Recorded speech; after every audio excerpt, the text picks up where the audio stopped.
Hola, buenas tardes.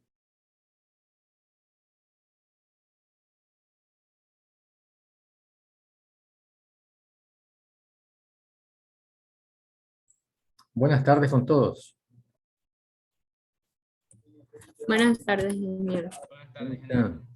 Bienvenidos a esta clase. Hoy vamos a entrar un poco en materia y para empezar vamos a... Perdón un segundo. Los compañeros me siguen entrando.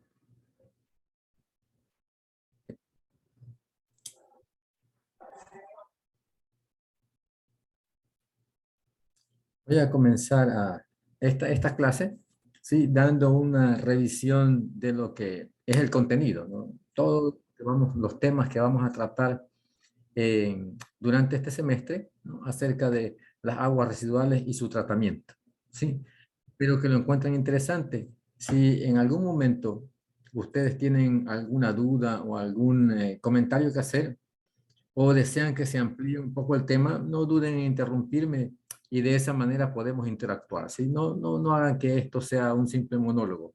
Y les comento que a mí me gusta hacer preguntas especialmente a aquellos estudiantes que no tienen su cámara encendida, ¿sí? Con el propósito de conocer si están poniendo atención a lo que se está diciendo en la clase, ¿no? Esta clase, como ustedes conocen, siempre es grabada, de tal manera que ustedes, cualquier duda que tengan, pueden retornar en el Moodle a revisar la grabación y si aún no despejan la duda luego de ver el video, pueden contactarme a través del grupo de WhatsApp. Sí, no, sean todos bienvenidos. Entonces vamos a compartir la pantalla para comenzar a comentar un poco sobre lo que vamos a ver eh, en este semestre. ¿Sí? Bueno, nuestra materia es tratamiento de aguas. En la nueva malla hay dos materias, como les comentaba la otra vez, ¿no? Tratamiento de agua potable y tratamiento de agua residual, ¿no? La primera se refiere al proceso previo a la purificación del agua, ¿no? Para el uso humano. Y la que nosotros vamos a ver en este semestre es una vez que ha sido utilizada y obviamente se ha cambiado la composición química de, de este recurso que es el agua, ¿cierto? A propósito, ¿qué piensan ustedes acerca de la problemática del agua? ¿Es un problema? ¿No es un problema? ¿Tenemos bastantes recursos? No sé, ¿cómo lo ven ustedes? José Andrés Herrera, ¿qué piensa usted? Sí, ingeniero. ¿Desde qué punto de vista más o menos? Desde el punto de vista ambiental, como recurso,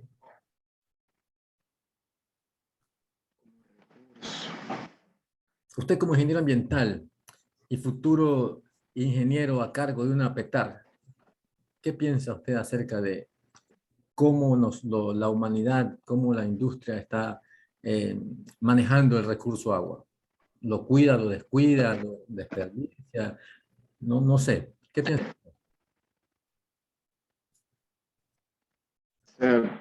Pensaría que, eh, desde un punto general, estamos más desgastando el recurso del agua, tanto en diferentes tipos de zonas, sean industriales, más en la parte agrícola, pero eso ya sería por necesidad y pues para dar favor a la demanda. Pero de igual manera, nosotros, bueno, individualmente cada persona desperdicia en partes y más las empresas en las cuales hacen mayores usos de estos, Ujú. hacen un desgaste y la mayoría dependiendo de las zonas, algunas no tienen un buen tratamiento, por lo cual no podríamos reutilizarla de nuevo. Perfecto, gracias. ¿Y cuál se cree usted, Carla Villasís, que serían los factores que hacen que la comunidad desperdicie el agua? ¿Qué piensa usted? ¿Qué factores son los que harían que las personas no estén sensibles al problema del agua? Sí me escucha. Sí, Buenas fuerte y tardes. claro. Buenas tardes.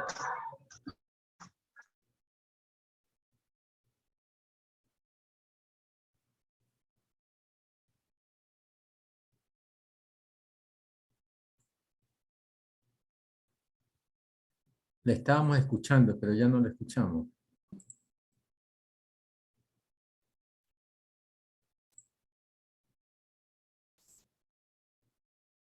Bueno, usted, Marcelo, tiene cara de saber bastante. Marcelo Rodríguez, coméntenos, ¿qué piensa usted? ¿Cuáles serían esos factores que... Usted se refiere a falta de conciencia por parte de las personas, ¿no? No, en realidad, ¿y cuáles son los factores que hacen que las personas no estén conscientes de que el agua es importante y en muchos casos se desperdicia, ¿no? Hace un uso excesivo de este recurso. Bueno, básicamente, pues apartamos el punto de que el recurso agua es un recurso finito, pero un recurso finito no tan a corto plazo. Entonces, por eso creo que las personas no lo toman muy en serio. Esto es un problema que tal vez las futuras generaciones se pueden ver afectadas por escasez de agua, van a tener una cierta cantidad muy limitada para poder consumir.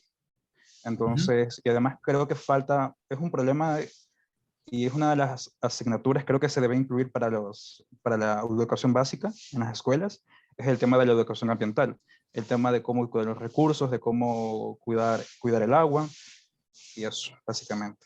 Gracias, gracias Marcelo. No, y ese comentario que usted hace me parece interesante, ¿no?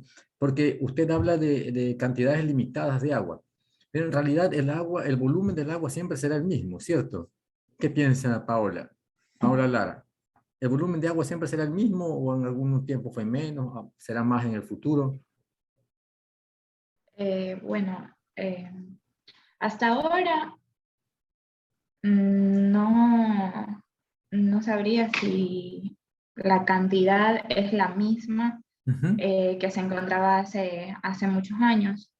Pero si la continuamos gastando, así como dijeron mis compañeros, si la continuamos gastando de manera inconsciente y no se aplica una educación ambiental, sobre todo desde las personas pequeñas hasta las personas adultas, no se puede decir que sí baje la cantidad. Bueno, no es el volumen, la cantidad. Muchas gracias, Paola. ¿Qué piensa? Gracias, Marcelo. Adelante. Sí, o sea, lo que yo me refiero a un recurso finito, el agua que pueda ser útil para nosotros, para nuestro consumo. Esto es lo que me refiero con finito. Ajá, o sea, el volumen de agua así siempre será el mismo, Sí, ¿cierto?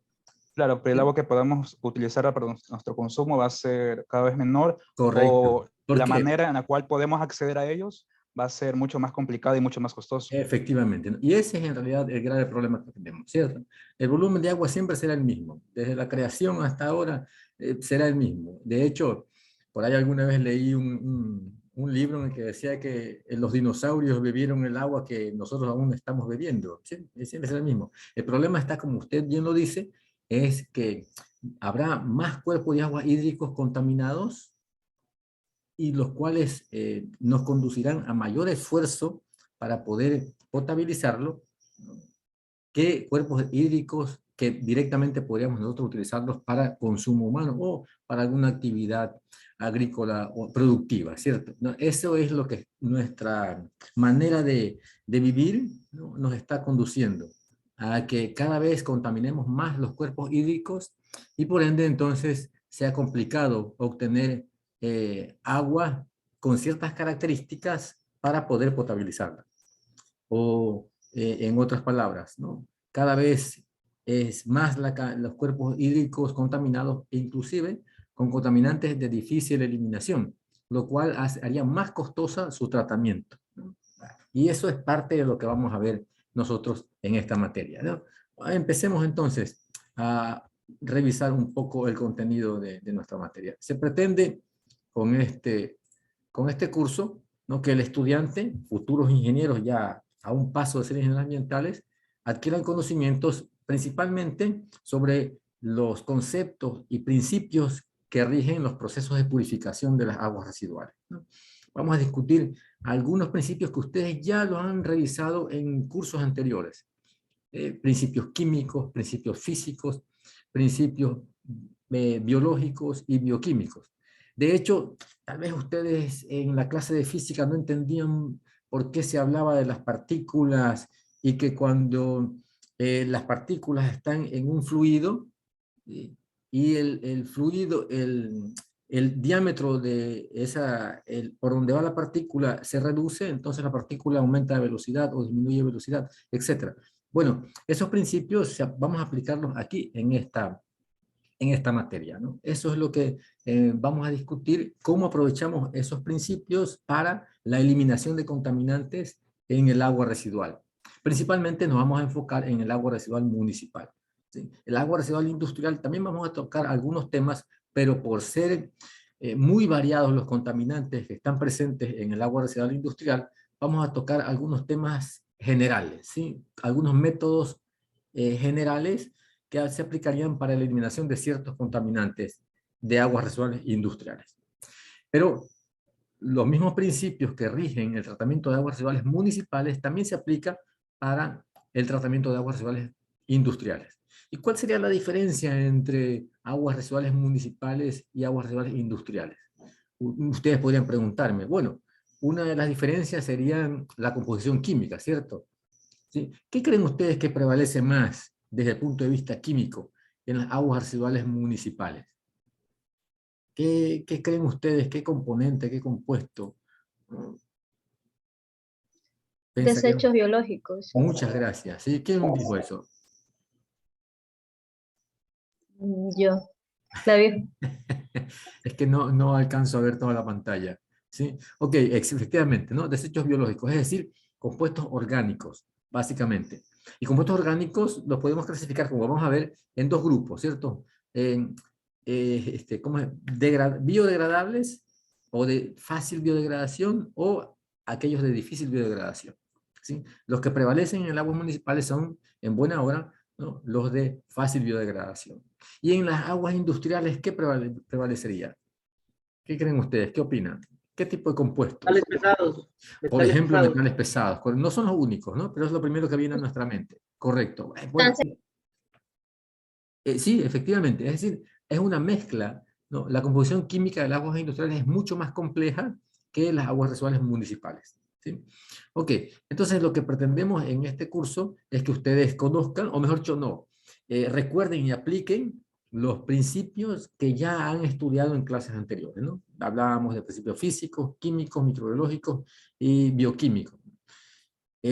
Una vez que ustedes hayan aprobado esta materia, seguramente estarán en capacidad de realizar cálculos de tal manera que pueden ustedes ya dimensionar los diferentes componentes de una planta de tratamiento de aguas residuales. Sí, esa es otra cosa que también vamos a hacer acá.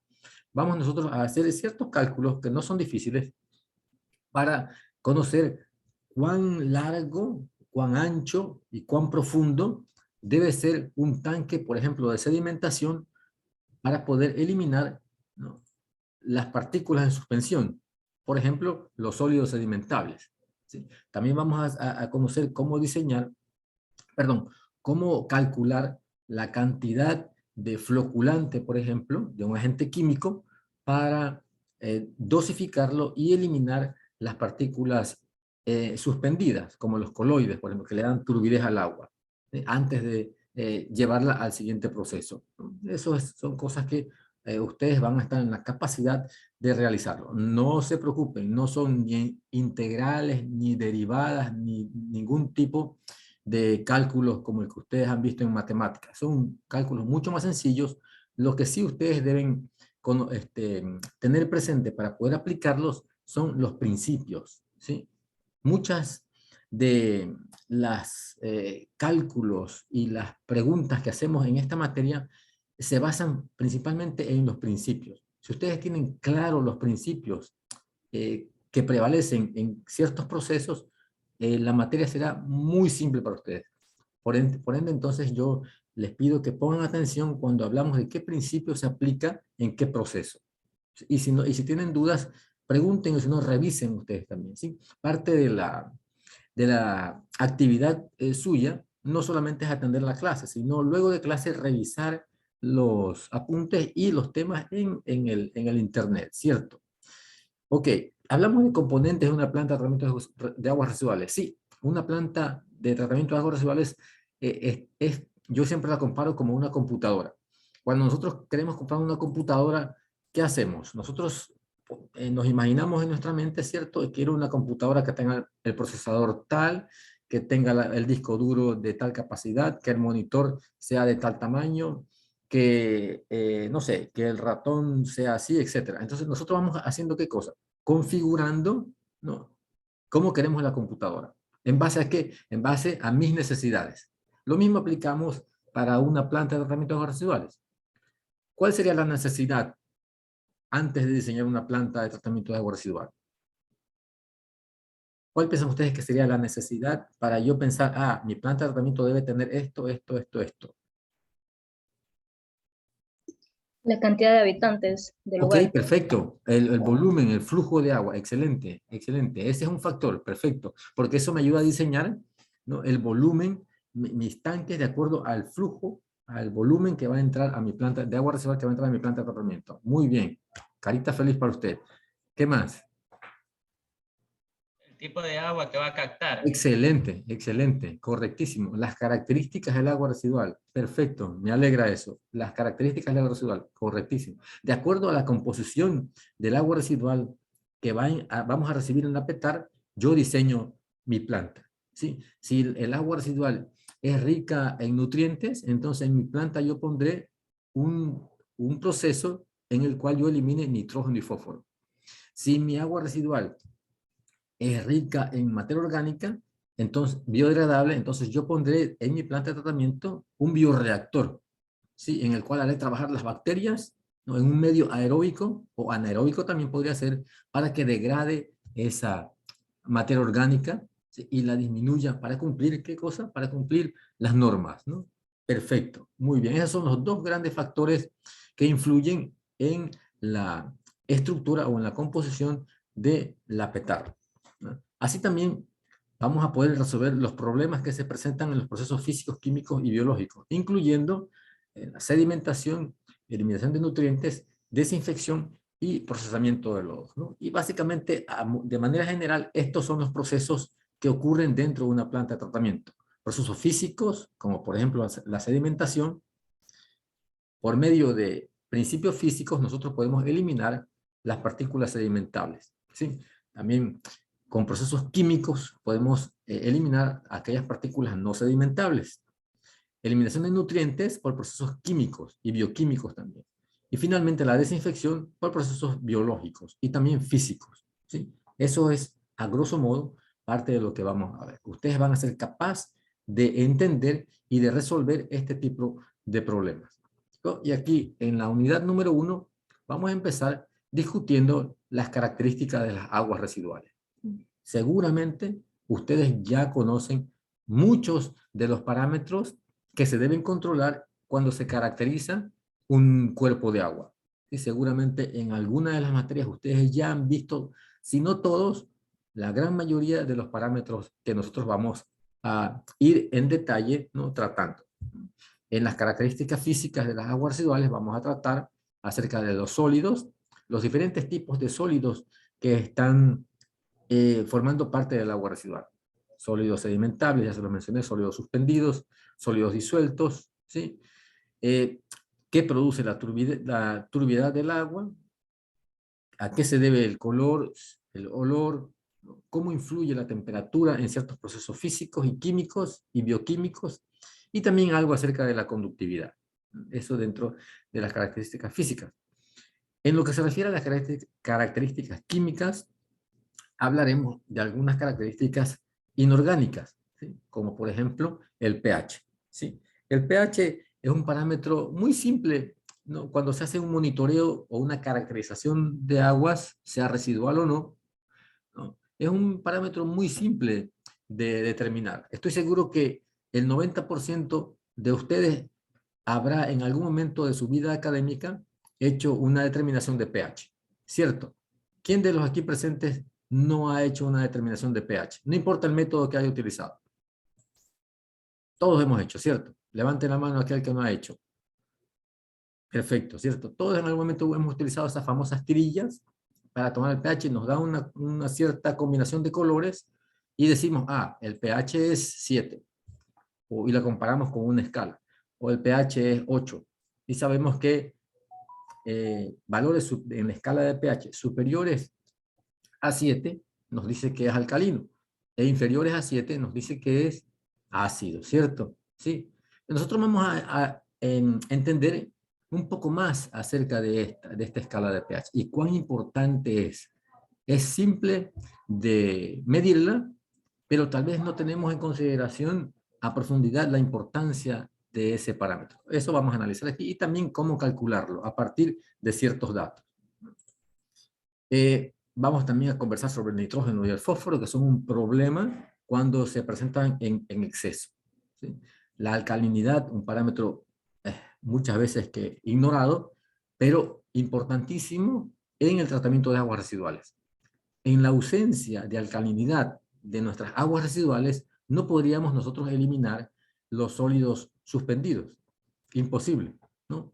Necesitamos que nuestra agua residual tenga cierto grado de alcalinidad para nosotros poder así, a través de la adición de sustancias químicas, eliminar los sólidos suspendidos y disminuir la turbidez de las aguas antes de descargarlas a un cuerpo de agua natural. También vamos a ver algunas características químicas orgánicas, como por ejemplo, algo acerca de las proteínas, carbohidratos, grasas y aceites, ¿no? Que son básicamente la materia orgánica que compone el agua residual y que proviene básicamente de nuestros hogares, ¿no? Cocina o servicio higiénico. Y algunos compuestos orgánicos sintéticos también, ¿sí? Que obviamente no son, como la palabra lo dice, no son de origen natural, pero que debido a su persistencia, ¿no? O a la manera como se los desaloja, llegan a las aguas residuales y por ende a la planta de tratamiento. Vamos también a conversar en esta sección acerca del oxígeno disuelto. Muy importante en los procesos de depuración de las aguas residuales en medio aeróbico. Además de ver la importancia de este elemento en el tratamiento de aguas residuales, también lo veremos un poco en los ecosistemas, ¿sí? Vamos nosotros a utilizar un modelo matemático bastante simple, ¿no? Que lo ven ustedes acá abajo, el modelo de Stiglitz-Fels, ¿sí? Que nos va a ayudar a predecir, porque para eso sirven los modelos, ¿sí? Cuán grande es la magnitud de una descarga de agua residual cruda, sin tratamiento, sobre un cuerpo de agua natural. ¿Cuál será la distancia del impacto? Es decir, ¿cuál será el área afectada por esa descarga? ¿Y en qué tiempo va a ocurrir el mayor impacto? ¿Sí? Esa es bastante simple el modelo, pero muy útil cuando nosotros queremos conocer el impacto de aguas residuales crudas vertidas a un cuerpo de agua natural. También veremos la DBO. Estoy segurísimo que ustedes han escuchado también ese término, la demanda bioquímica de oxígeno, en su profundidad también, porque es un parámetro que nos indica la calidad del agua. ¿Sí? La cantidad de oxígeno y suelo también lo hace, pero desde el punto de vista de tratamiento de aguas residuales, la DBO es un parámetro muy importante para determinar la calidad del agua. Así también veremos la DQO, es decir, la demanda química de oxígeno, y la diferencia entre una y otra. Sí, les vuelvo a recordar que si alguno de ustedes tiene un comentario, o quiere comentar algo, quiere decir algo, quiere preguntar algo, está libre de hacerlo, ¿sí? Generalmente pregunto a los estudiantes qué es la DBO, en el sentido de cuál es el concepto de DBO. Pero generalmente los estudiantes contestan es lo que significa cada una de las letras, ¿no? Igual con la DQO. Vamos entonces, estoy seguro que al final del curso ustedes ya conocerán a fondo qué es la DBO. Cuando se le pregunte, ustedes van a saber contestar adecuadamente qué es la DBO, porque es un parámetro que vamos a tratarlo con profundidad. De hecho, también nos sirve como un indicador de cuán eficiente es nuestra planta de tratamiento. Sí, porque nosotros podemos tomar y determinar la DBO del agua residual cruda que estamos recibiendo en nuestra planta de tratamiento, sí, y también tomar una muestra de nuestra agua ya tratada y determinarle la DBO y ver cuál es la diferencia entre la DBO del agua cruda que ingresa y la DBO del agua tratada y ver cuán eficiente es nuestro tratamiento, aplicando una fórmula muy simple. Vamos también a conversar sobre el carbono orgánico total y otros parámetros relacionados con el carbono orgánico, que es muy predominante en las aguas residuales municipales. Comentábamos acerca del modelo Streeter-Fels, ya se los mencioné, y además también vamos a tratar un poco sobre el método de Thomas. ¿Sí? El método de Thomas es un método, un cálculo matemático también bastante sencillo que nos ayuda a conocer a qué velocidad pierde el oxígeno, pierde el agua oxígeno y a qué velocidad también puede ganar oxígeno el agua. Es decir, hay procesos en los cuales el agua pierde el oxígeno disuelto que se encuentra en ella. Y también hay procesos por los cuales el agua recupera oxígeno, ¿cierto? Estoy seguro que ustedes conocen esto, pero lo han visto con otras palabras, ¿no? Yo les pregunto, ¿cuáles son los procesos en la naturaleza, en los ecosistemas acuáticos, por los cuales se produce oxígeno? Estoy seguro que ustedes lo conocen. Comienza con F. Y Fotosíntesis. Fotosíntesis, correcto, ¿no? Gracias.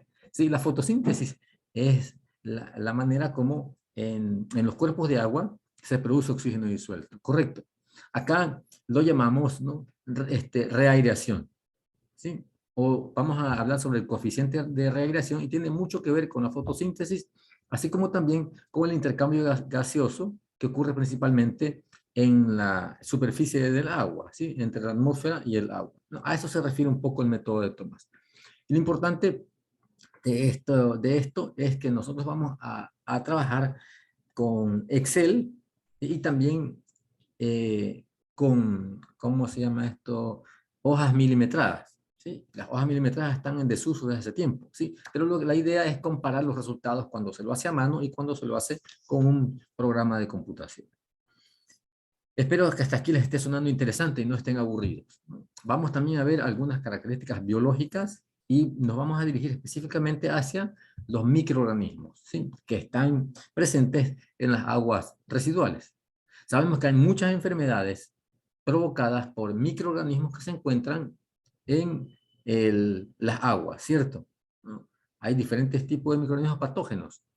No son grupos de bacterias, virus y también parásitos, ¿no? Hacia eso vamos a tratar en este capítulo, ¿no? Cuando hablemos de desinfección, en cambio, vamos a conversar acerca de cómo, ¿no?, eliminarlos de nuestras aguas tratadas antes de descargarlos a un cuerpo de agua natural.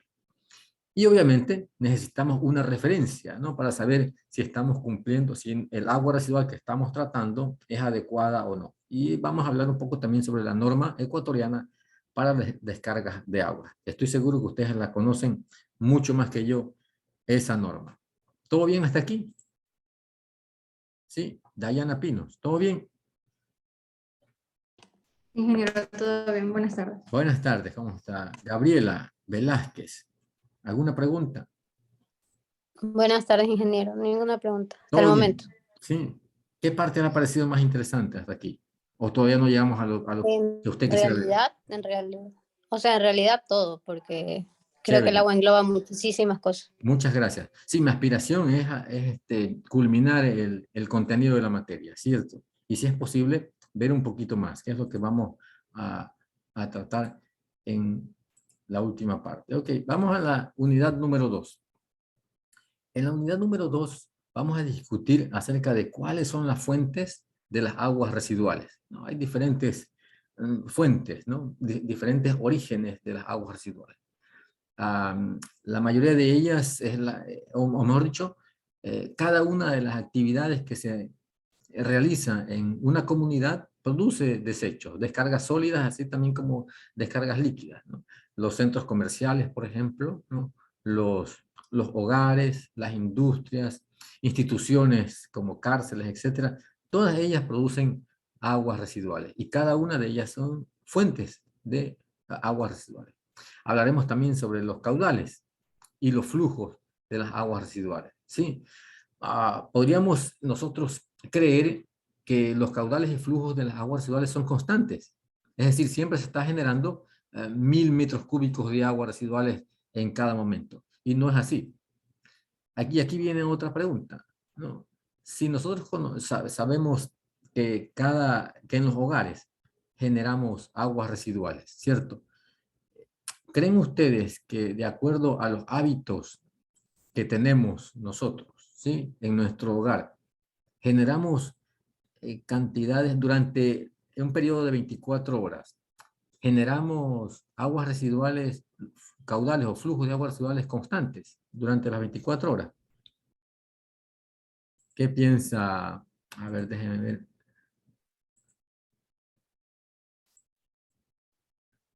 ¿Qué piensa Bruno? Hola, ingeniero. ¿Cómo está? Buenas tardes, Bruno. Gusto en verlo nuevamente. Un gusto igual. Sí, o sea, dice si el flujo o el agua en nuestros hogares es constante. Las aguas O residuales, sea, la producción de aguas el agua residuales. residual. Ah, Depende, digamos. Yo puedo decir, yo vivo en un edificio en donde el cual existen muchas familias. Entonces, en mi caso, yo diría que el agua residual sí eh, va a ser mucho mayor que de una vivienda mucho más pequeña, ¿no? correcto. Sí, Entonces, sí, Bruno. La pregunta se refiere a que si durante las 24 horas, cada hora está generando la misma cantidad de agua residual en su hogar. yo me parece que no es el caso. Ajá. ¿Cómo Que sería? Muy bien. sí va a variar durante a lo largo del día la cantidad, ¿no? El volumen. ¿Y cuáles serían los factores que harían variar? Está en lo correcto, ¿sí? No es constante. ¿Cuáles serían los? Los factores, ¿no?, que hacen que ocurra esa variación.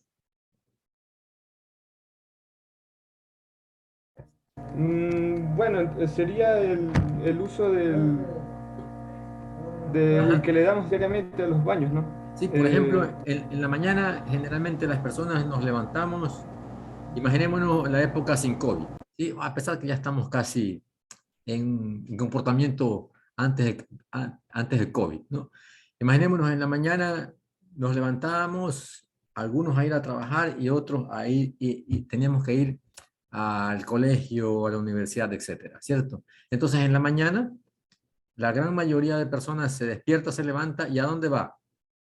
claro, va al trabajo, a la escuela, a la No, antes de ir al universidad, trabajo y a la entonces, escuela, va al baño, ¿cierto? claro, ¿O no? ¿Quién no va al baño de los que están aquí presentes? Nadie, ¿cierto? Todos vamos al baño, ¿sí?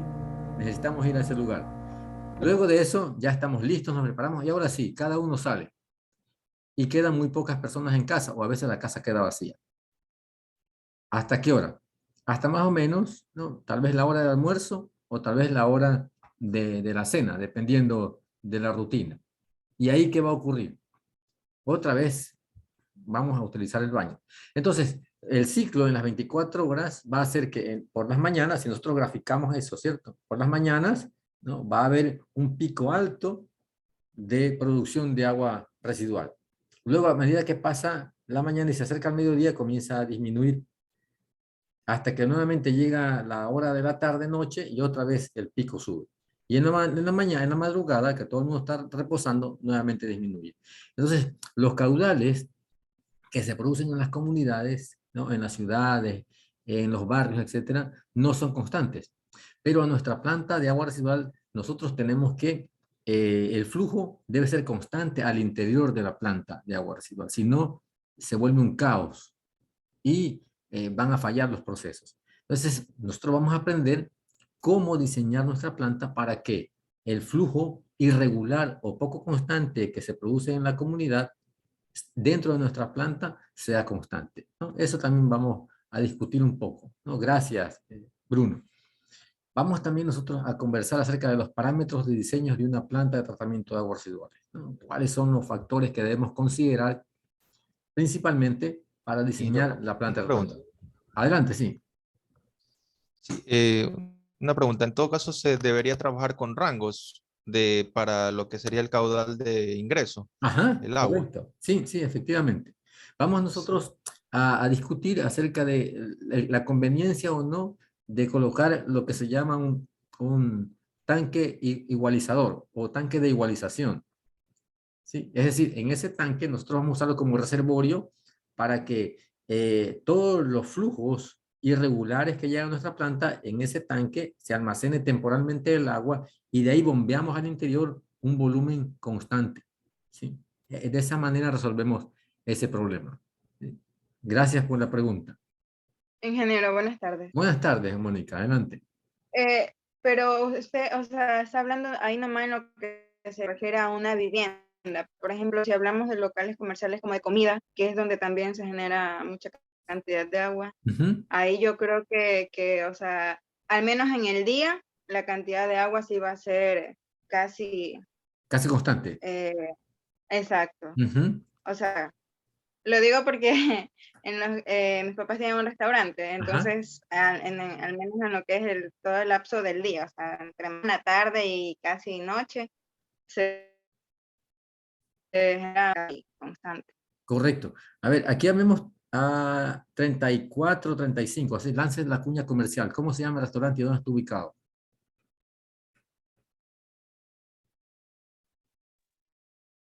No. Ok, luego nos lanza la cuña comercial. Sí. Es en Manaví, profe. Ah, chispa. No, más rica. La comida de Manavita es riquísima. Ah, eso sí, pues, profe. Eso no, De no cabe ley. duda. De ley, de ley. Sí, sí. Me gusta a mí mucho. Bueno, efectivamente. Pero a pesar de eso, también hay tendencias, ¿no? Hay estudios ya hechos justamente sobre esto. Son estudios que generalizan, ¿cierto? Así que vamos a conversar un poco, ¿no?, acerca de cómo es el flujo de los caudales, ¿no?, dependiendo de la actividad. No sé si me escuchan, creo que me quedé sin internet. ¿Se me escucha entrecortado o no? No, No, profe, sí se escucha bien. Ok, gracias. No, entonces, ¿cómo es? Vamos a ver también que en los centros comerciales también hay cierta variación, no tanto como en las comunidades, ¿no? O en los hogares, pero sí los hay, porque generalmente los centros comerciales son más activos luego de las horas laborales. Las personas que trabajamos, ¿no?, durante la hora laboral no podemos ir a hacer actividad en los centros comerciales, pero luego de las 5 o 6 de la tarde sí podemos, de que salimos de trabajo. Entonces también hay cierto comportamiento, ¿sí? Pero la idea aquí es que el caudal o los flujos de agua residual que se producen son irregulares y a nuestra planta debe entrar un flujo regular. Y eso es lo que vamos a discutir en su momento, ¿sí? El tratamiento preliminar básicamente nos ayuda a eliminar todo aquel material que podría dañar, si entrara con el agua residual, ¿no?, nos podría dañar algunos equipos al interior de la planta de tratamiento, como las bombas, por ejemplo, ¿sí? Entonces, en el tratamiento preliminar, nosotros vamos a eliminar lo que probablemente haya en las aguas residuales, ¿no? Como por ejemplo,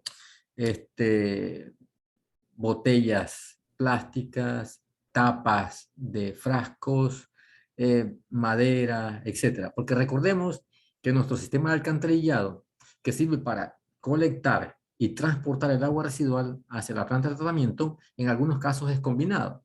¿Qué significa esto? Significa que no solamente transporta el agua residual de nuestros hogares, sino que también transporta aguas lluvias. En época lluviosa, todo aquello que está en el suelo, ¿sí?, es arrastrado por el agua y llevado hacia la planta de tratamiento a través de nuestro sistema de alcantarillado, ¿sí? Entonces, ahí irán botellas, trapos, pañales, etc. Todo eso debemos eliminarlo antes de que el agua continúe su paso al interior de la planta de tratamiento. Eso eliminamos con tratamiento preliminar a través del uso de cribas, ¿no? Es algo bastante simple. Vamos a hablar de eso más adelante. Luego, el primer proceso que aplicamos va a ser la sedimentación para eliminar las partículas sedimentables, ¿no? Y también, en otro paso, en el proceso de sedimentación mismo, vamos a eliminar los sólidos no sedimentables, ¿sí? Además, también vamos a provocar que aquellos compuestos no miscibles con el agua, como las grasas, por ejemplo, ¿no?, a través de un proceso físico también muy simple, se migren hacia la parte superior de la capa de agua, ¿no?, y lo podamos eliminar fácilmente, ¿no?, a través de un proceso de desnatado, porque se forma como una nata en la superficie del agua que fácilmente la podemos remover. Y también vamos a hablar sobre el tratamiento biológico. Este tratamiento de sedimentación, remoción de grasas y otros procesos más se lo conoce como tratamiento primario. Y el tratamiento biológico se lo conoce también como tratamiento secundario. Entonces tendríamos tratamiento preliminar, tratamiento primario y tratamiento secundario. En este tratamiento secundario vamos a ver un par de tratamientos, pero nos vamos a enfocarnos en el método de lodos activados, que es el método más popular, muy desarrollado, muy aplicado y muy conocido, y consiste básicamente en lo mismo que ocurre en la naturaleza, lo hemos traído al interior de la petar, ¿sí?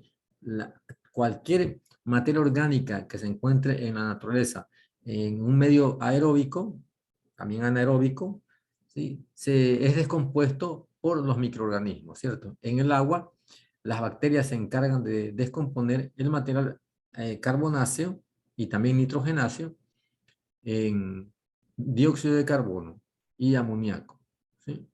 Entonces, este es lo que vamos nosotros a tratar a través de los lodos activados. En el tratamiento de aguas residuales, siempre vamos a tener dos productos principalmente. Uno de ellos es el agua tratada y el otro, lodos. Que todos aquellos partículas que están en suspensión, la vamos a eliminar y al final se van a transformar en lodos. Por eso nuestra planta debe tener, además de su composición para el tratamiento de las aguas residuales, debe tener un proceso en el cual nosotros también podamos tratar y desalojar los lodos producidos en el tratamiento. En la unidad número 3, ¿no?, vamos a entrar en una mayor purificación del agua, ¿no?, la eliminación de nutrientes, ¿no?, nitrógeno y fósforo, ¿no? Son los elementos que nos causan problemas. Ustedes los conocen muy bien qué problemas causan en los ecosistemas cuando hay excesiva cantidad de estos dos elementos.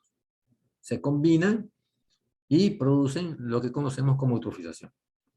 Finalmente, aquí podemos también agregar, ¿no?, otro tratamiento, ¿no?, para eliminar algún otro compuesto químico, como los microplásticos, por ejemplo, o los metales pesados, ¿sí?, si queremos ir un poco más allá de la purificación del agua. Y eso vamos a incluirlo también en el contenido de la materia. Y finalmente, una vez que hemos nosotros ya eliminado los sólidos disueltos, suspendidos del agua, hemos eliminado la materia orgánica del agua, hemos eliminado los microorganismos del agua, hemos eliminado el nitrógeno y el fósforo del agua, ya nuestra agua lo único que le quedaría es eliminar la carga bacteriana que contiene antes de descargarla a un cuerpo de agua natural. Entonces, ahí vamos a aplicar los procesos de desinfección. En este capítulo, en esta parte, vamos a conversar sobre algunos tipos de desinfectantes, ventajas y desventajas de algunos de ellos, y nos vamos a enfocar en la cloración, porque ha sido el método tradicional de desinfección, pero que ya está dando paso, ya muchas plantas de tratamientos modernas ahora ya no usan el cloro como desinfectante, sino que utilizan algunos desinfectantes físicos, ¿no?, como la radiación ultravioleta o el uso de ozono, también para la desinfección. Vamos entonces a discutir un poco acerca de estos tipos de desinfectantes, ¿no? La cloración es un proceso que se ha llevado, de desinfección, que se ha llevado por siglos, muy conocido el uso del cloro para desinfectar, y también se ha descubierto que si hay cloro residual, es decir, cloro que no ha reaccionado en mi agua residual, y esta cuando la descargo a un cuerpo de agua natural se combina con materia orgánica, va a producir compuestos no deseados, compuestos que son muy dañinos e inclusive son cancerígenos para los seres humanos. Por ende, entonces, debemos asegurarnos, si usamos cloro en nuestro proceso de desinfección, debemos asegurarnos de eliminar el cloro residual que pueda haber quedado en nuestra agua luego de haberla desinfectado. Y ahí vamos a discutir un poco sobre qué sustancias químicas vamos a utilizar para que reaccionen con el cloro y este ya no esté contenido en el agua tratada que vamos a verter al cuerpo de agua residual. Como les comentaba, vamos a hablar también algo de radiación ultravioleta y el uso de ozono como desinfectantes. Ingeniero, una Finalmente, pregunta. sí, adelante. Cuando combinamos el cloro con el agua, por ejemplo, ¿qué reacciones ocurren? Digamos, en el tema de la atmósfera, sabemos que por culpa del cloro es que se ha formado el agujero de ozono.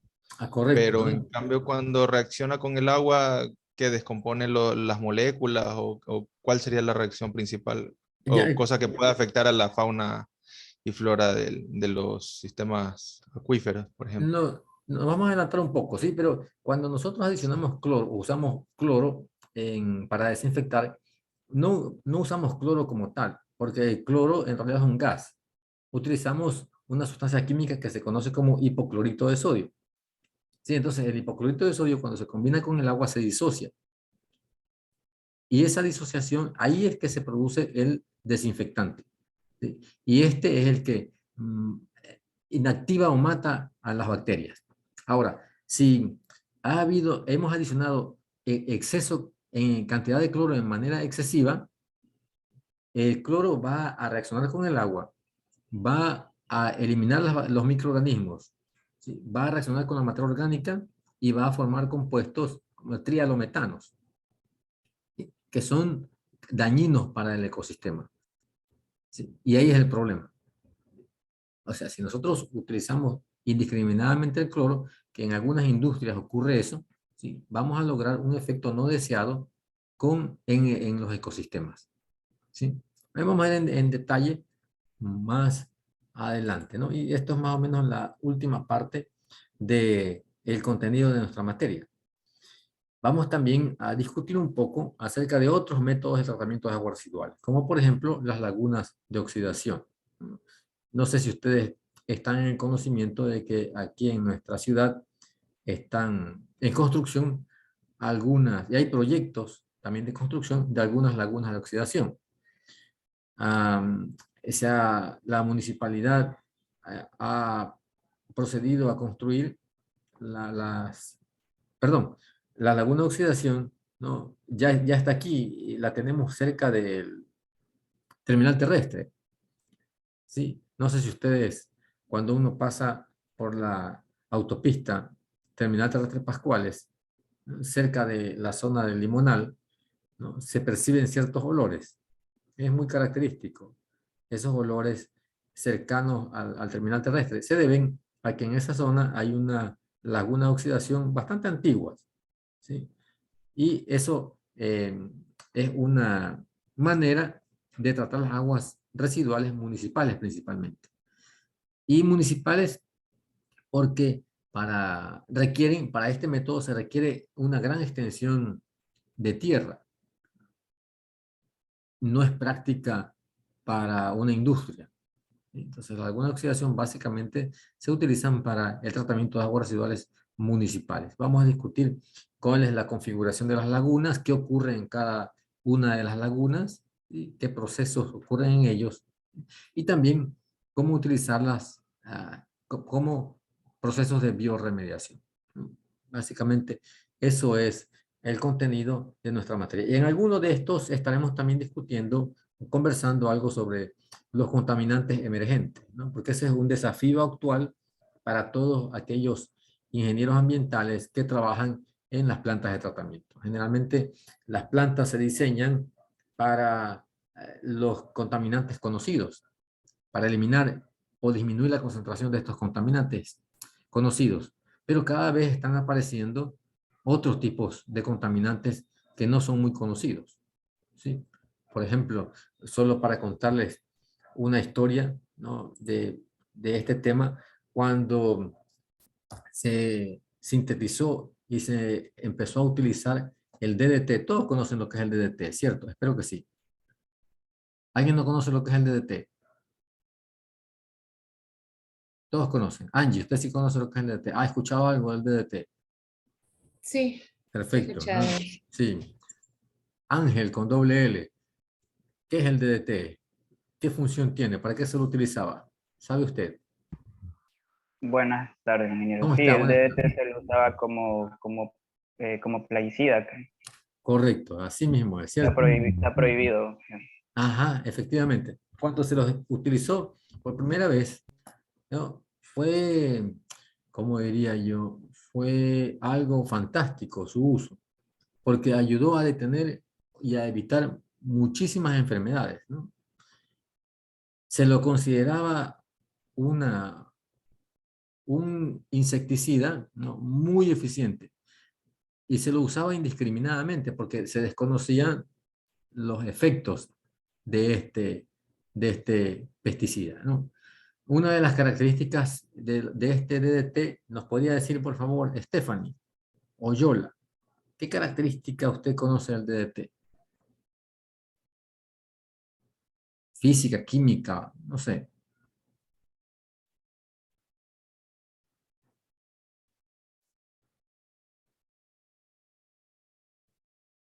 Googleelo ahí si no recuerda, no conoce.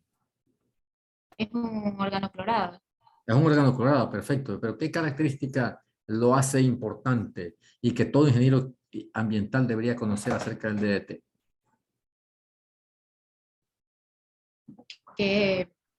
Persistente. Persistente, efectivamente, correcto, ¿sí? Es un compuesto persistente. Gracias, Stephanie. Un compuesto persistente. Y eso no se conocía al principio, ¿no? Persistente significa, entre otras cosas, que cuando llega al ambiente no se destruye, no se biodegrada fácilmente, ¿sí? Es decir, su estructura química es bastante estable y ni los procesos físicos, ni químicos, ni microbiológicos alteran su composición y eso lo hace persistente. Y todo compuesto que es persistente es un peligro para el ambiente. Los metales pesados, por ejemplo, los pesticidas, organoclorados, los PCBs, ¿no? Son estructuras químicas muy estables.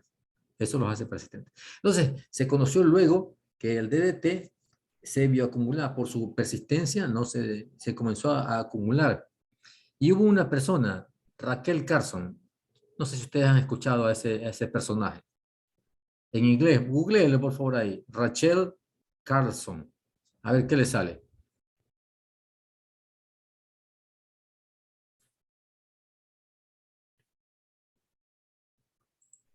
La primavera silenciosa. Ajá, es lo primero que sale, la primera silenciosa. Muy famoso el libro. Ella era bióloga y una de las precursoras de los grupos ambientalistas.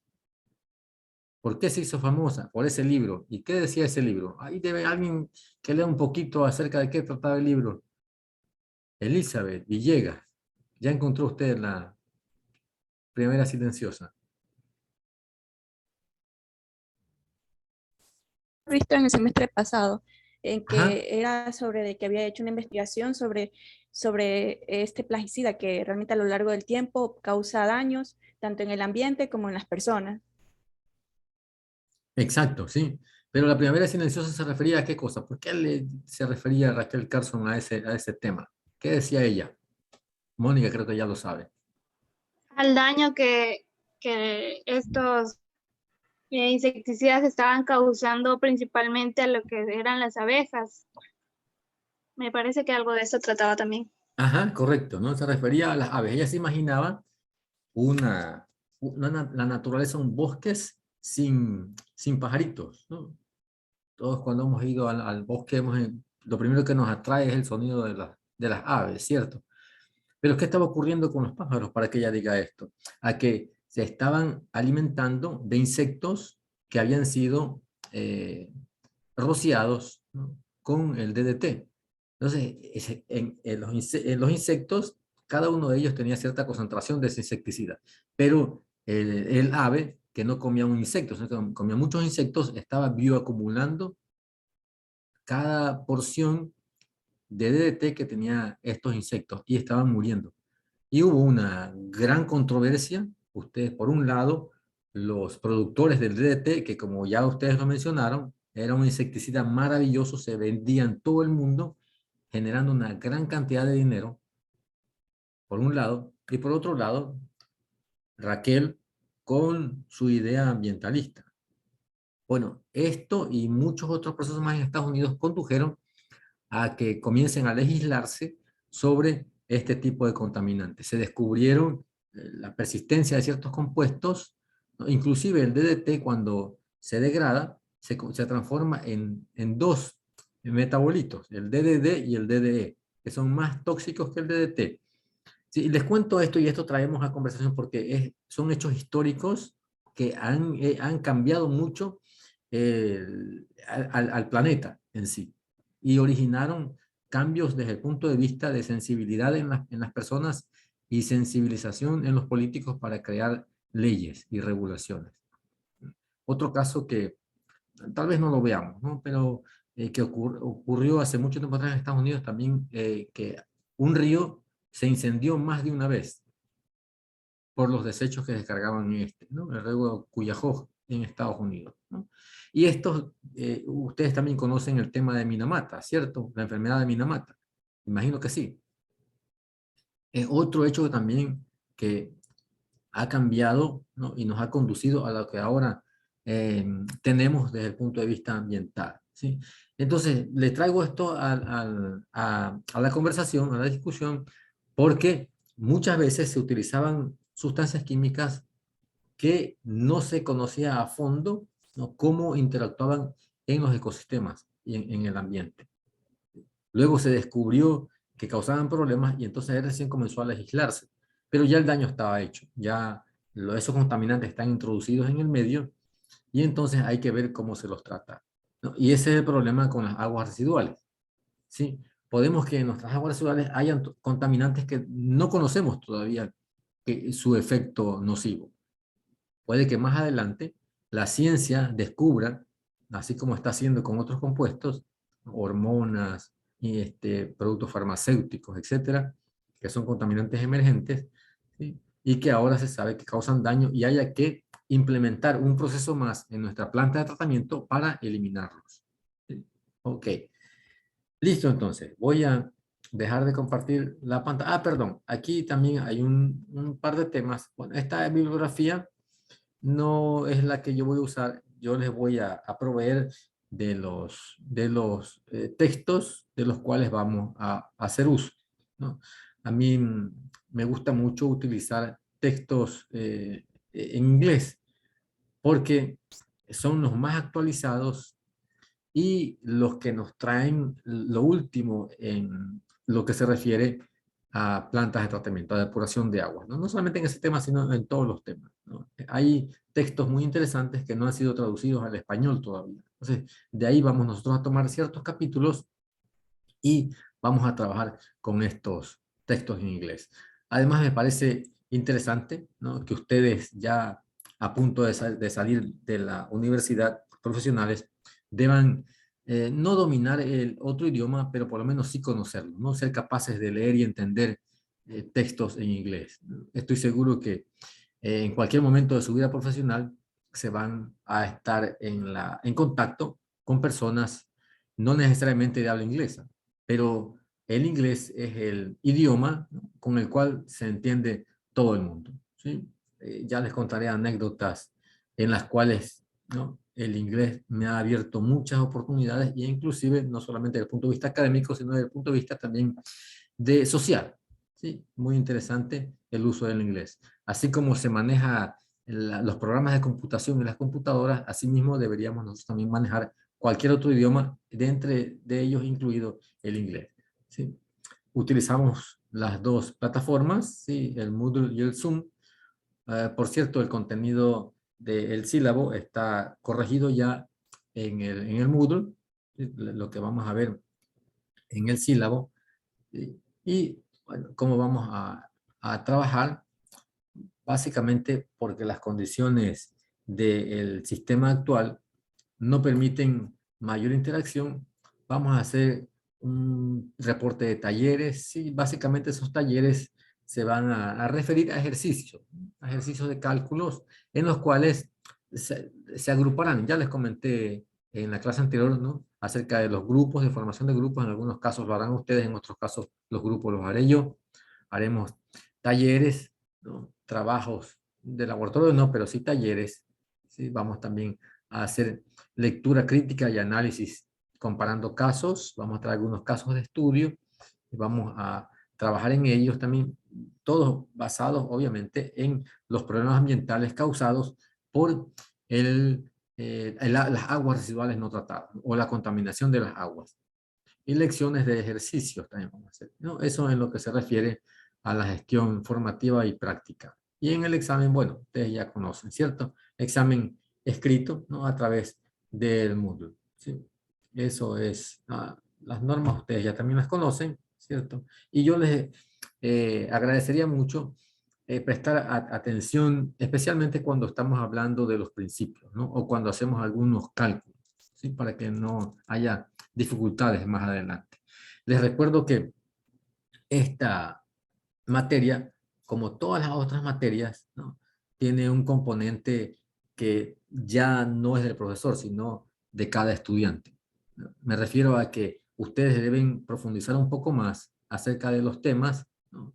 Fuera de las horas normales de clase, ¿sí? No se dediquen media hora o una hora a esta que va a ser su clase favorita, con toda seguridad, y a la que más atención le presten, hagan un poco de ejercicio, ¿sí? Ya el de conversiones ustedes lo hicieron, ¿qué les pareció? Espero que haya sido fácil. Y si no, pues entonces si encontraron que hay alguna debilidad, entonces trabaje en esa debilidad para que sea más adelante una fortaleza, ¿sí? Vamos a trabajar mucho con unidades en las lecciones, en los talleres, en los exámenes. Hay conversiones que hacer, transformaciones de unidades, y es importante que ustedes conozcan las equivalencias, ¿no? Ok. ¿Alguna pregunta? ¿Todo bien hasta aquí? Perfecto, entonces. Sí. Vamos a hacer una pequeña... algo de la materia. Vámonos...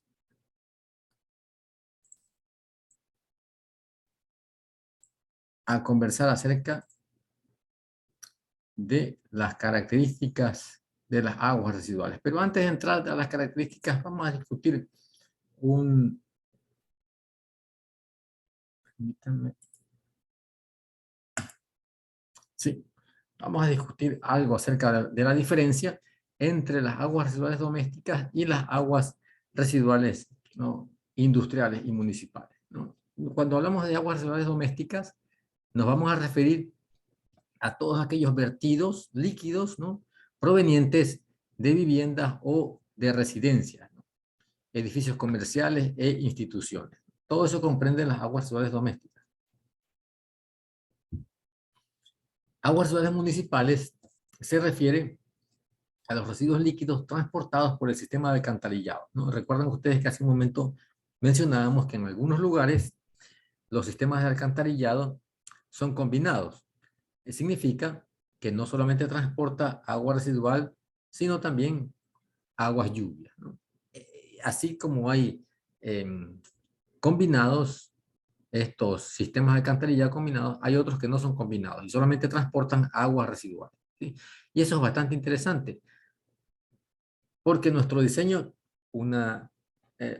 ustedes hace un momento contestaron que uno de los factores importantes para el diseño de una petar debe ser el volumen de agua, ¿cierto? Porque de eso va a depender la capacidad de nuestra planta de tratamiento.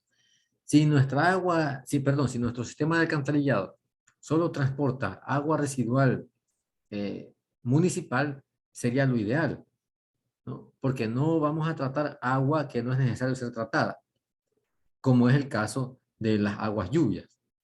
El agua lluvia lo que va a hacer es aumentar el volumen de agua residual que llegue a nuestra planta de tratamiento. Por ende, entonces nosotros tenemos que hacer una planta de tratamiento más grande.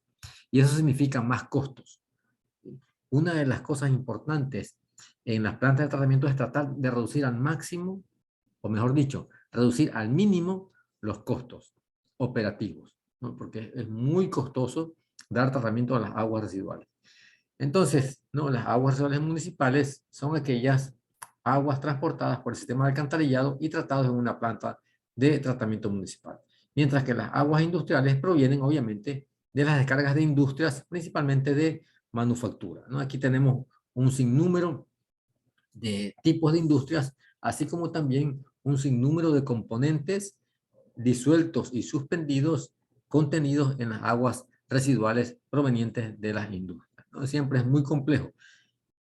Por ende, entonces, cada vez que se quiera diseñar una planta de tratamiento de agua residual, lo primero que debemos hacer es caracterizar, es decir, conocer la composición del agua residual. Y hay una herramienta bastante importante que podría ayudar para conocer la composición de las aguas residuales de una industria. Ustedes son expertos en elaborar un documento, ¿no? Que el ingeniero ambiental elabora cuando alguna industria va a empezar a trabajar. ¿Cómo se llama eso? Hay un documento que ustedes, inclusive tienen una materia, creo. Una evaluación de impacto ambiental. Excelente, sí, muchas gracias. ¿Quién fue? Mario. Correcto, ¿no? Fue una evaluación de impacto ambiental, porque en esa evaluación de impacto ambiental les dice, ¿cierto?, los problemas que puede presentar cuando entre a funcionar esa planta y también qué insumos utiliza esa planta. Entonces, usted viendo esos insumos ya se puede dar una idea de cuáles son los contaminantes que pueden estar presentes en el agua residual, ¿no? Solo como para empezar, darle una ojeada.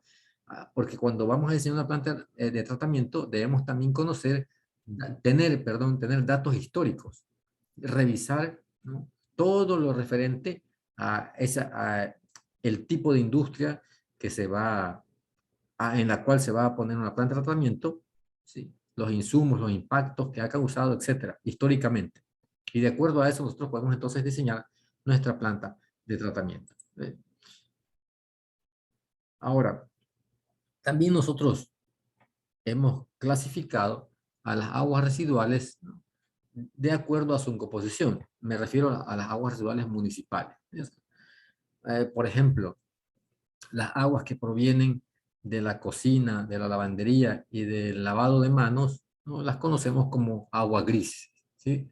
Es decir, agua que tiene cierta composición, pero que es diferente a las aguas que provienen de los servicios higiénicos, ¿sí? A las aguas que provienen de los servicios higiénicos las conocemos como aguas negras, ¿sí? Y bueno, antes de pasar a las aguas negras, analicemos un poco cómo está compuesto las aguas grises, ¿cierto? Aguas residuales de la cocina, de la lavandería y también del lavado de manos, ¿no?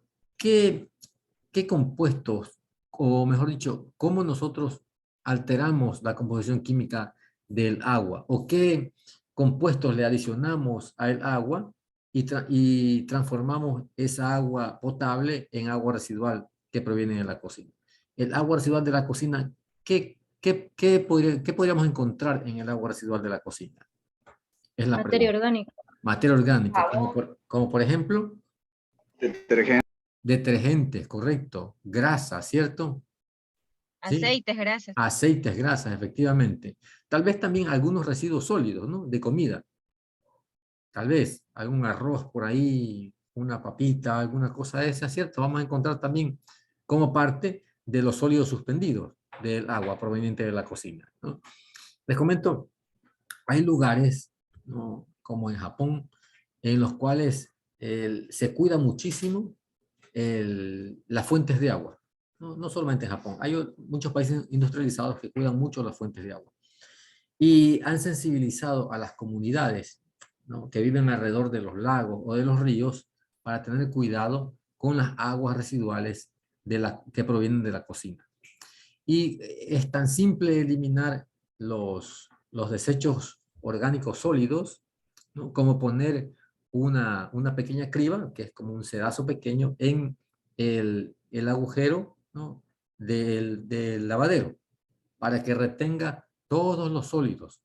¿Se imaginan ustedes que cada hogar, ¿no?,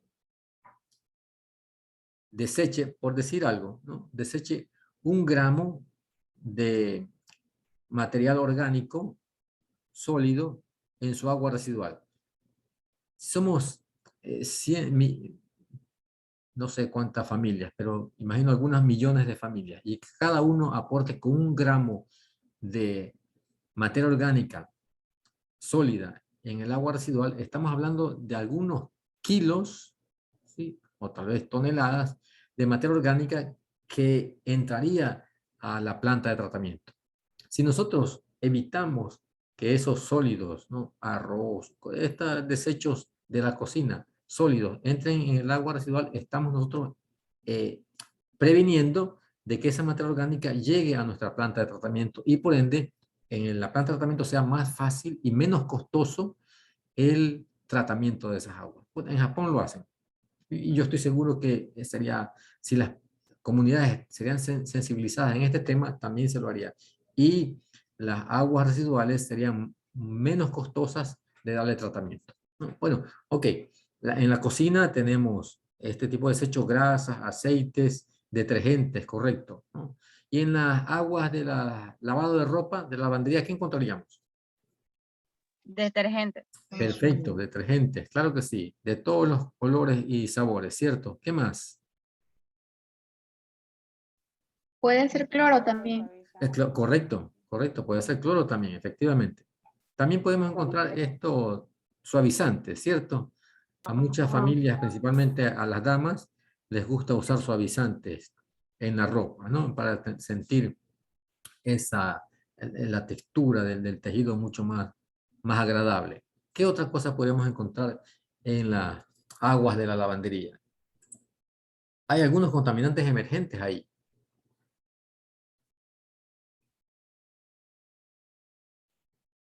Nuestra ropa, ¿sí? ¿Qué desprende nuestra ropa cuando la lavamos? Pinturas. ¿Perdón? Pinturas. Colorantes, correcto, sí, efectivamente, ¿no? Colorantes, ¿no? Especialmente dependiendo del tipo de detergente que usamos.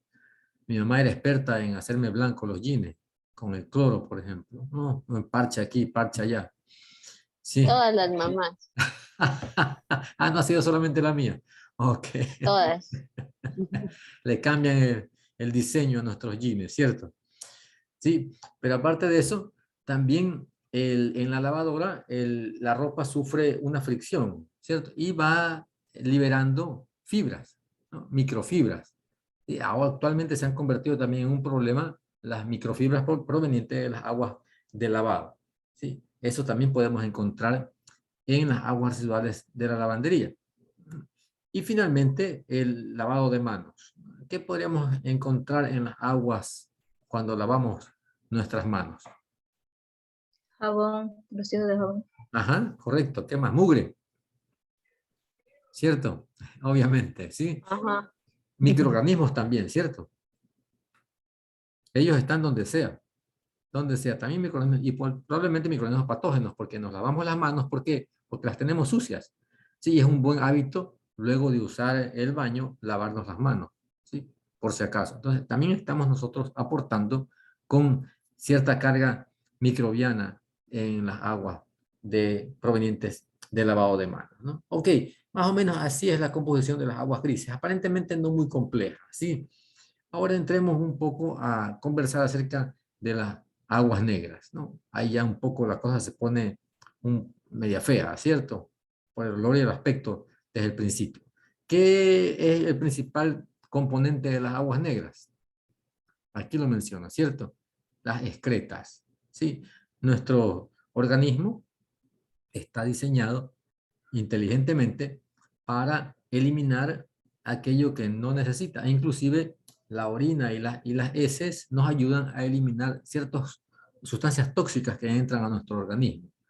Los medicamentos que consumimos, ¿no? Por prescripción médica son metabolizados y descompuestos en diferentes metabolitos de tal manera que no se queden en nuestro cuerpo, sino que sean eliminados a través de la orina o las heces. Es decir, podemos encontrar en la orina metabolitos de antibióticos, por ejemplo, o de cualquier otro medicamento, ¿no? Que hayamos ingerido por prescripción médica. Inclusive, también podemos encontrar ahí residuos de ciertas sustancias estupefacientes, ¿no? No sé si ustedes han escuchado en los campeonatos, en las Olimpiadas, les hacen el análisis del doping, la prueba de doping a ciertos deportistas, ¿sí? ¿Alguien conoce en qué consiste la prueba de doping? Un deportista en nuestro grupo. A ver si existen sustancias ilícitas. ¿Qué dice Mónica? para ver si existen sustancias ilícitas. Si ha utilizado alguna sustancia prohibida, ¿cierto? Que le dé ventaja sobre algún otro competidor, principalmente estimulantes, ¿sí? Correcto. ¿Y por qué hacen eso? Porque en la orina se pueden encontrar metabolitos de esa sustancia, ¿sí? De hecho, en los países desarrollados, y vamos a ver eso un poco más adelante, ¿no? Se han diseñado monitoreos de las aguas residuales para conocer en qué barrio se consume drogas y de qué tipo. En las aguas residuales que provienen de ciertos barrios, toman muestras y las analizan y saben qué tipo de droga se consume en esas localidades a través del análisis de las aguas residuales, ¿no? Algo interesante. Y vamos a discutir un poco eso más adelante. Entonces, la orina no solamente contiene las sustancias que eliminamos, ¿no?, de nuestro cuerpo de manera natural, sino también todo aquello que ingerimos, ¿no?, como hormonas, medicamentos, antibióticos, etc. Igual con las excretas, ¿no? Con las heces, perdón, con las heces.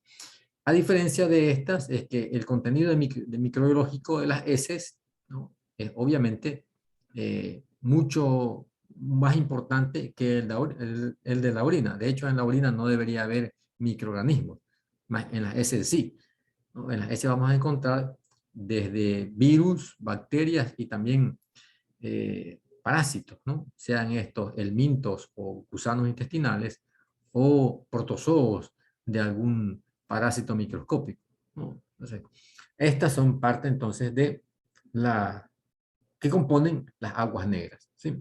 Además de eso, también vamos a tener mucha agua, ¿sí?, proveniente de el tanque de nuestro inodoro. Cada vez que descargamos el tanque del inodoro, estamos nosotros, además de llevar agua excretas, ¿no?, líquidas y sólidas, hacia, perdón un segundo que se me está descargando la computadora.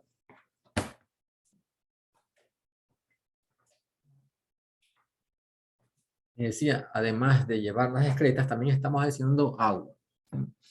Ahora, dependiendo de las culturas, ¿no?, hay lugares donde no utilizan papel higiénico para hacer su limpieza íntima, sino que utilizan agua, ¿sí? Entonces, no vamos a encontrar en esos lugares papel higiénico. Nosotros estamos muy acostumbrados a eso por nuestra cultura, sino más bien agua, ¿no?, para hacerse la limpieza, ¿no? Yo siempre recuerdo que a los estudiantes, en la época de mi abuelita, había algo que se llamaba bidel, ¿no? Y ahí en la taza había una manguera con una ducha para hacerse un lavado más profundo y bastante íntimo, ¿no? Ahora, hay también lugares como Europa, por ejemplo, donde si usted va al servicio higiénico en cualquier lugar, no va a encontrar un recipiente para depositar el papel usado. ¿Por qué? Porque todo este material se lo deposita directamente en el inodoro. Tanto el material, el papel higiénico, como la planta de tratamiento están diseñados para el papel higiénico degradarse en el agua y la planta de tratamiento eliminarlo, ¿no?, durante el tratamiento. Entonces, en nuestro caso, en cambio, no tenemos esa situación. Nosotros utilizamos un recipiente para depositar el papel higiénico utilizado, ¿no?, y eso va como un desecho sólido. En Europa no es así. Se deposita directamente en el inodoro. Entonces, todo va de acuerdo a la cultura, ¿no? Pero en general, entonces, las aguas grises van a ser aguas menos complejas que las aguas negras, ¿no?, y menos contaminadas también, y la composición va a diferir, ¿no?, principalmente por el contenido microbiológico proveniente de las heces fecales, ¿no?, y la orina. La orina contribuye con mucho carga de nitrógeno y fósforo en las aguas residuales. Aquí tenemos una ilustración de un análisis que se ha hecho al agua residual, ¿no?, de cierta comunidad, ¿no? Este nos provee de información para el análisis y el diseño de los sistemas e instalaciones de tratamiento. ¿Qué encontramos aquí? Bueno, algunos datos tenemos aquí, ¿cierto? Uno de ellos es el volumen de agua residual que produce en promedio, ¿no?, una persona. Esto es el volumen expresado en litros per cápita, es decir, por persona, por año. Es decir, el rango es bastante amplio, de 25.000 a 100.000 litros por persona por año de agua residual se produce, ¿no? Noten ustedes que cuando hablamos en litros, ¿no?, estamos hablando de cantidades bastante grandes, ¿no? 25.000, 100.000. Generalmente en esta materia, ¿no?, en lo que se refiere a las aguas residuales, se prefiere trabajar en unidades como el metro cúbico. Porque el metro cúbico, sabemos que un metro cúbico tiene 1.000 litros. Entonces aquí podríamos estar hablando de 25 a 100 metros cúbicos por persona por año, ¿no? Es más fácil manejar números grandes como esto, ¿no? Ese es el total del volumen. El total de nutrientes expresados como nitrógeno está entre 2 y 4 kilogramos de nitrógeno que genera cada persona por año, y esto es fácil multiplicar por la cantidad de habitantes y sacamos el total en kilogramos de nitrógeno que genera toda esa comunidad en un año. El fósforo de 0.3 a 0.8 kilogramos por persona por año, el potasio 1.4 a 2 kilogramos por persona por año. En lo que se refiere a la demanda química de oxígeno, este COD está en inglés, demanda química de oxígeno es 30 kilogramos por persona por año, ¿no? Y finalmente, el tema de coliformes fecales, ¿no?, que es el parámetro que se utiliza como indicador de contaminación por materia fecal, está en las aguas grises de 10 a la 4 a 10 a la 6 coliformes fecales por cada 100 mililitros, y en las heces de 107 a 109 coliformes fecales por cada 100 mililitros, ¿no? Estos son cantidades grandes, ¿cierto? ¿No? Sabemos que estos son algunos ceros a la derecha que da cantidades inmensas de microorganismos, ¿no?, presentes tanto en las heces como también en las aguas grises. Pues las aguas grises, ¿no?, puede que estén provenientes de las manos, etcétera, ¿cierto? Ok, aquí entonces en volumen, ¿no?, sabemos que es esta cantidad, pero la orina sería 500 litros por persona por año, y en heces 50 litros por persona por año. El volumen de orina va a ser mucho mayor que el de las heces, ¿sí? En los nutrientes, en las aguas grises vamos a encontrar el nitrógeno el 5%, mientras que en la orina vamos a encontrar 85% de nitrógeno. Es decir, la orina es la que aporta con la mayor concentración de nitrógeno de todos los componentes de las aguas residuales municipales. Y las heces apenas con un 10%. ¿Qué nos dice esto? Que tenemos entonces que nosotros enfocarnos un poco en la orina. No sé si ustedes han escuchado, y es lo siguiente que vamos a ver, ¿sí?, que desde hace mucho tiempo atrás se ha tratado de diseñar tazas de servicio higiénico en los cuales se puede separar las heces de la orina, ¿no? Se ha tratado con el propósito de darle tratamiento de manera diferente. En estos científicos, ¿no?, de esta página, los invito también a visitar esta página, EAWAG, ¿no?, han diseñado esta taza de inodoro en la cual se puede separar la orina de las heces fecales, ¿no? ¿Y con qué propósito han separado la orina? Bueno, han creado un fertilizante líquido a partir de la orina, ¿no? En esta misma página de la EAWAG, ustedes pueden encontrar los detalles acerca de esto. Algo bastante interesante, porque estamos desperdiciando un recurso, ¿sí?, de nitrógeno que nos cuesta mucho tratarlo, eliminarlo de las aguas residuales, pudiendo aprovecharlo para producir algo como esto, ¿no? Según leía, fertilizante ya tiene permiso para ser utilizado en algunos países en Europa. Inclusive ser utilizado en productos alimenticios, ¿no?, para fertilizar áreas donde se producen alimentos para los seres humanos. Me pareció interesante y se los traje acá para que ustedes vean. Esta página de EAWAG también tiene otros temas, todos desde el punto de vista ambiental, microplásticos, etc. Les sugiero que le den una visita. Regresando a nuestro cuadro, vemos también que la orina contribuye con una gran cantidad de fósforo, ¿no? El 60% del fósforo. Y el nitrógeno y el fósforo son los que nos causan los problemas ambientales, ¿no? De eutrofización. Entonces, si nosotros de alguna manera disminuimos la cantidad de orina que llega a nuestra agua residual, estaríamos abaratando costos en el tratamiento posterior de estas aguas. Noten ustedes que las heces fecales contribuyen con una cantidad más pequeña de estos dos elementos, ¿no? 10% de nitrógeno y 30% de fósforo. ¿Sí? En lo que se refiere a la demanda química de oxígeno, que valga la oportunidad, esta demanda química de oxígeno lo incluye el material de fácil biodegradación y parte de material de difícil biodegradación. ¿Sí? Es decir, aquí estaríamos nosotros englobando toda la materia orgánica que al descomponerse va a consumir oxígeno del medio. Nos dice aquí que el agua gris contiene 41% de la demanda química de oxígeno y que las heces ricas en materia orgánica contiene 47% de este parámetro de la demanda química de oxígeno del agua. ¿Sí? Para entender un poco, voy a tenerme aquí porque casi estamos sin tiempo y no quiero abusar del suyo. ¿Sí? Me gustaría que ustedes investiguen para la próxima clase, que es el día lunes, ¿no? Acerca sobre la demanda química, perdón, sí, demanda química de oxígeno y la demanda bioquímica de oxígeno, para entendernos un poco mejor. ¿Sí? La DBO y la DQO. Investigue usted qué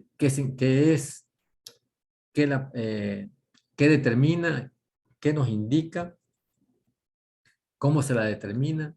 De una vez ir un poco familiarizándonos con estos parámetros muy importantes porque lo vamos a ver en profundidad más adelante. ¿Sí? Entonces, lo que hemos visto acá es parte de o mejor dicho, cómo se ha clasificado el agua residual, básicamente en agua gris y agua negra. Los componentes de estos, la diferencia entre la composición de aguas grises y aguas negras, también hemos visto un poco, ¿no? Cómo contribuyen principalmente la orina con algunos elementos que tenemos que eliminar en el tratamiento de las aguas residuales, ¿sí? Mientras que las heces, ¿no? Contribuyen principalmente con material microbiológico, ¿no? Y eso es lo que hemos visto hasta ahora. Si ahí tienen ustedes alguna pregunta o algún comentario sobre la tarea o sobre lo que hemos visto. Ok, entonces nos vemos Dios mediante. Una pregunta. Adelante, claro. Gracias, Cristian. La tarea decía que debemos usar el material, o sea, de las mismas diapositivas o podemos investigar de cualquier otra parte.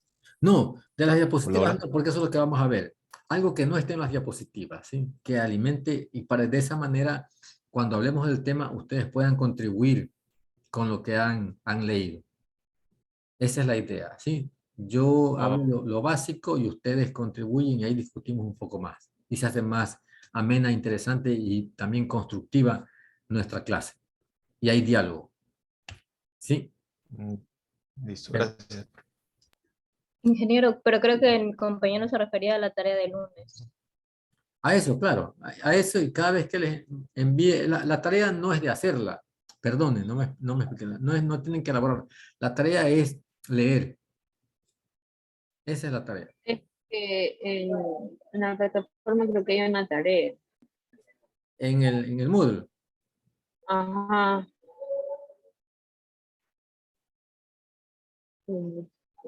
Permítame un segundo. Sí, una para el 6. Cambien la hora para la mañana. ¿Está en la mañana? Perfecto. Ajá. Yo les cambio la hora. Cambiar a la noche. A la tarde. A la noche. A la noche. Sí, A la noche profe, tenemos la clase. porfa.